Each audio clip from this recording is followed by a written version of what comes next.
이제 두 번째 주제 말씀드리겠습니다. 훈육에 관련된 겁니다. 많이 고민들을 많이 하시는데 훈육에 관련된 얘기를 하겠습니다. 서너 살까지는 애착 관계가 중요합니다. 그 다음에 서너 살부터 이제 훈육이 시작이 돼서 초등학교 때까지는 훈육이 중요합니다. 그리고 중학교부터 요새는 빨라져가지고 초등학교 고학년이죠. 자립이 중요합니다. 이것이 발달 과제예요. 그런데 지금 이게 어떻게 바뀌었냐면 이렇게 바뀌었어요. 초등학교 때까지 애착을 중요하게 여겨요. 그래서 초등학교 들어가서 선생님이 야단치면은 민원 놓고 선생님이 막 혼내면은 그럽니다. 그래서 학교에서 야단도 못 쳐요. 말로 잘 하면은 뭐 야단칠 일이 있겠어요? 말로 안 듣는 애들 어떻게 하겠어요?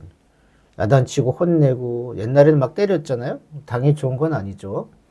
근데 지금 너무 애착관계에 중심을 갖다 보니까 훈육을 안 하게 됐어요.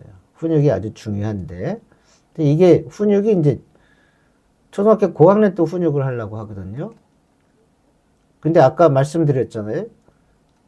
중학교 때는 자립이 아이들의 키워드예요. 그래서 훈육은 안 된다고요. 제가 이제 중학교 부모님들한테 자녀 교육을 얘기하지만 솔직히 얘기해서 자녀 교육은 초등학교 때 끝입니다. 우잉? 초등학교 때 자녀 교육이 끝이라고? 예. 저는 그렇게 생각을 해요. 자녀 교육은 초등학교 때가 끝이다. 자, 초등학교 고학년, 요새는 빠르면 중학교 때는요, 이미 자기의 세계관을 만들어 나가는 시기거든요. 자기의 세계관을. 그렇기 때문에 이 만들어 나가는 세계관 속에서 부모가 얘기하는 것이 다 튕겨져 나가거나 다 그냥 스쳐 지나가 버려요. 근데 초등학교 때까지는 부모가 얘기하는 것이 흡수가 돼서 종이에 물 흐르듯이 물 하듯이 흡수가 돼서 부모가 얘기하는 것이 아이의 가치관이 되고 아이의 행동의 습관이 되는 중요한 기준이 되는데 중학교부터는 부모가 얘기하는 것은 그냥 잔소리에 불과한 거예요. 예를 들어서 초등학교 1학년 아이한테 텔레비전 많이 보면 너 바보 되니까 텔레비전 보지 마. 예를 들어서 그렇게 했다고 봐요. 그럼 아이들은 그걸 흡수해요. 텔레비전 보면 바보가 되는구나. 보지 말아야지. 이런 게 머릿속에 장착이 돼요. 중학교 1학년, 2학년, 3학년 때 너 텔레비전 많이 보니까 텔레비전 보지 마. 그 텔레비전 보면 바보 돼. 그럼 아이들이 그걸 받아들이나요? 안 받아들이죠. 거의 그렇다고 생각을 하시면은 되는 거예요. 훈육이 안 돼요, 훈육이. 근데 훈육은 사실 이 초자를 키워주는 거거든요. 초자라는 것이 조절력이에요. 윤리, 도덕, 나쁜 짓 하면 안 돼, 착해야 돼.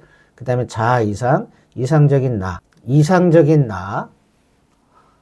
나는 이 정도의 사람이 돼야 돼. 이런 초자를 형성시켜주는 게 훈육이거든요.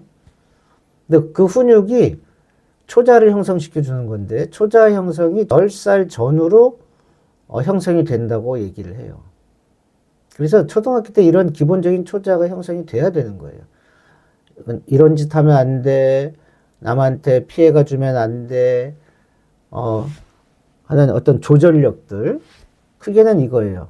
초자라고 하는 것은 나에게 해가 되는 행동 안 하는 거예요. 게임 많이 빠지면 나한테 안 좋잖아요. 그러니까 이거 게임 너무 많이 하면 안 돼. 하지 말아야지. 하고 자기 스스로 조절하는 능력이 초자 능력이에요. 남에게 해가 되는 행동을 안 하는 거. 이건 남한테 해가 되니까 하지 말아야지. 이런 게 초자 능력이에요. 이게 훈육이 이런 초자를 형성시켜 주는 중요한 저거예요. 중학교 때는 굳이 얘기하면 늦었어요. 그래서 교실 붕괴, 교권 붕괴라는 얘기 나오잖아요. 그게 초등학교 고학년 때 나오거든요. 선생님이 훈육을 하려고 야, 너 그러지 마 하고 야단치려고 하면 애들이 핸드폰 딱 꺼내요. 선생님 해보세요.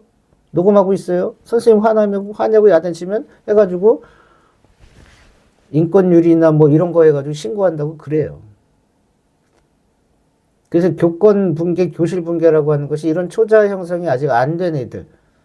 초자가 초등학교 2학년, 3학년 때 다 기본적인 게 갖춰져야 되는데 너무 애착 관계, 애정 관계만 신경을 쓰다가 훈육을 못하니까 나중에 고학년이 돼서는 할 수가 없는 거예요. 그럼 지금 중학생인데 어떻게 할 것이냐? 애가 게임도 하고 뭐도 하고 뭐도 하고 뭐도 하고 이거 어떻게 할 것이냐? 그래서 하지 말라 그래. 하지 말라고 야단치고 막 그러셨잖아요. 그래서 아이가 안 해. 그럼 고민이 없어지는 거지. 야단치고 혼내고 막 뭐 등짝도 때리고 막 그랬단 말. 그래서 아이가 정신을 딱 차리고 아 내가 이렇게 하니까 엄마가 너무 괴로워하는구나. 아 이렇게 하면 나한테도 해가 되는구나. 하지 말아야지 하고 안 한다. 그러면 뭐 문제가 될 게 없죠. 그럼에도 불구하고 계속해. 왜? 엄마의 옳은 얘기가 내 속에 딱 들어와서, 아, 엄마 말이 맞아. 하고 내 행동을 조절하는 가치관이 되는 게 아니란 말이에요, 아이들은 지금. 이 시기는. 그냥 엄마 얘기는 잔소리야.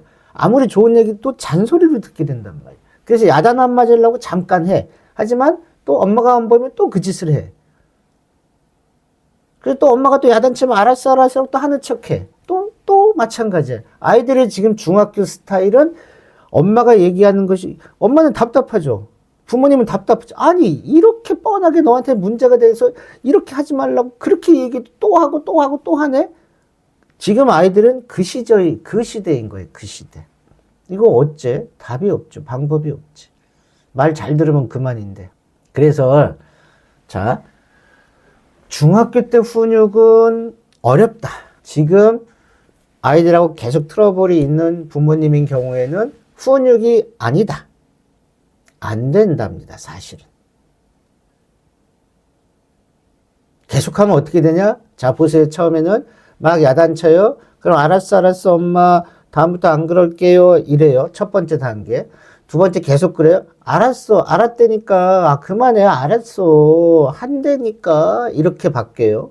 세 번째, 이제는 대꾸도 안 해요. 들은 채도 안 해요.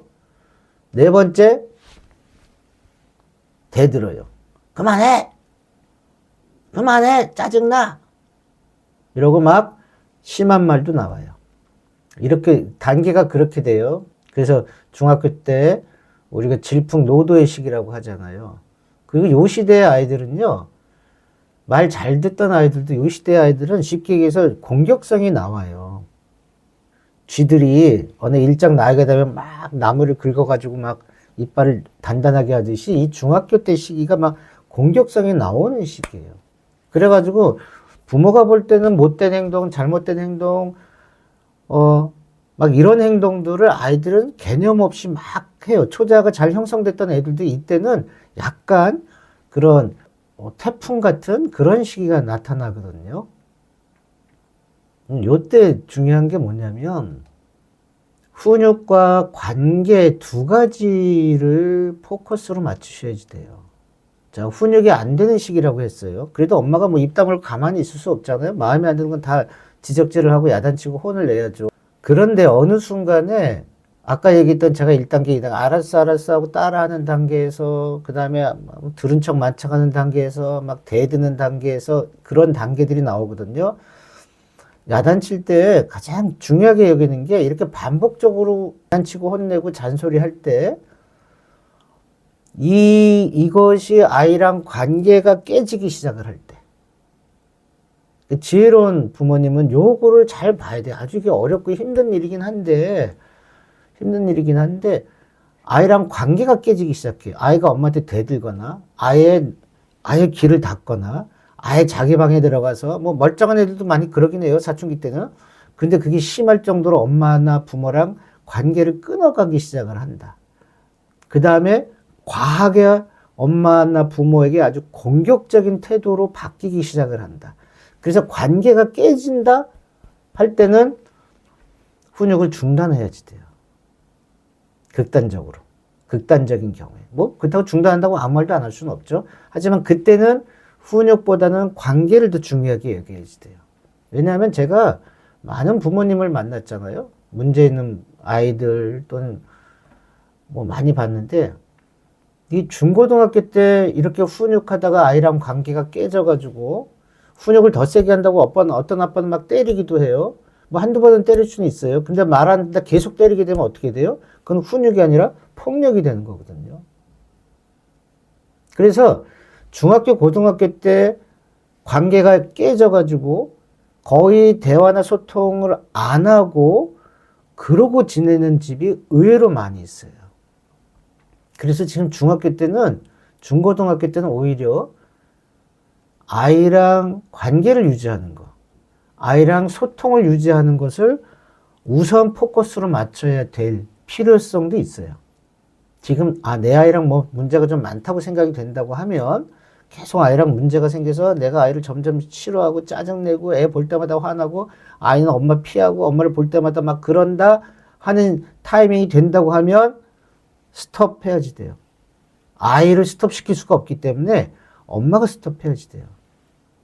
이게 쉽지는 않습니다. 하지만 관계가 끊어지지 않게끔 을 우선 포커스로 해야지 돼. 그래야지 나중에 아이들이 또 성장하면서 변화될 가능성이 있거든요. 그런데 여기서 관계가 끊어지면, 힘들어지면 고등학교, 대학교까지 계속되는 경우가 아주 많아요.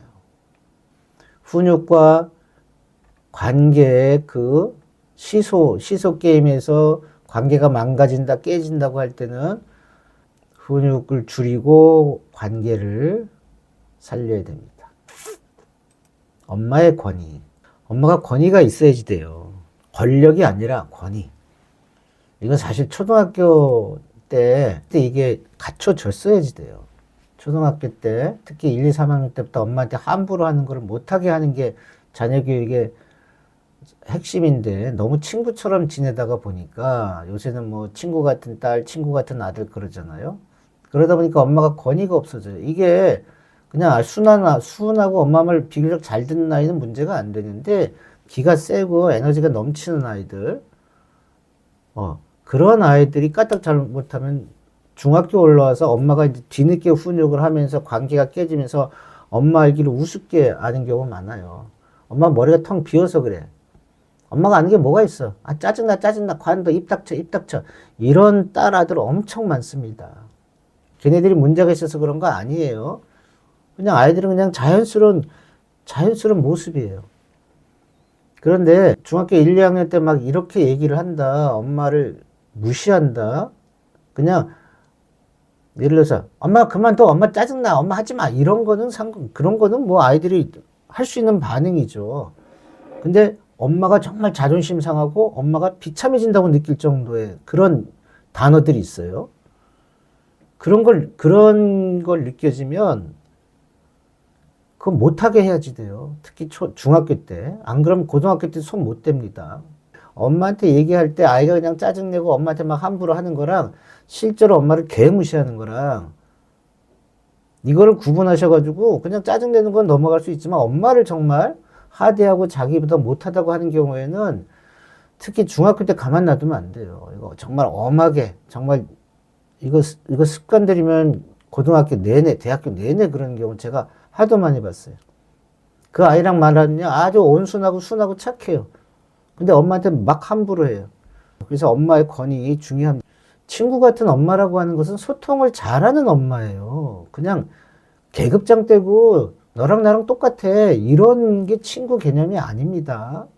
그거 정말 명심하셔야지 돼. 그냥 소통이 잘 하는 아이랑 그런 엄마가 친구 같은 의미지, 진짜 너랑 나랑 친구 먹자, 그건 아니죠. 왜 아들이 엄마랑 친구 먹어요? 왜 딸이 엄마랑 친구 먹어요? 자기 친구들 있는데.